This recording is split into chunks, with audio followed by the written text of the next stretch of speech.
রাধে রাধে বন্ধুরা, আশা করি সবাই ভালো আছেন। আজকে আমরা জানবো যে কাদের পাপ ভগবান ক্ষমা করে দেয়।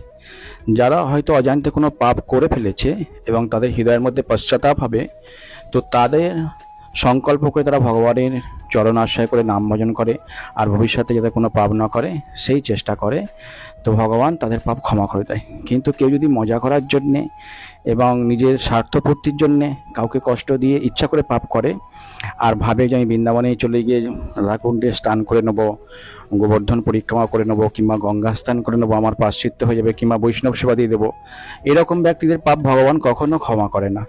সেনে শাস্ত্রে একটা কথা আছে সংস্কৃতে, অবশ্যম ভুক্তম কৃতকর্মম শুভাশুভম। অবশ্যই তাদেরকে তার কৃতকর্মের পাপের ফল ভোগ করতে হবে। সেজন্য সবাই সাবধান থাকবেন। নিতাই গৌর হরিবল। রাধে রাধে হরিবল।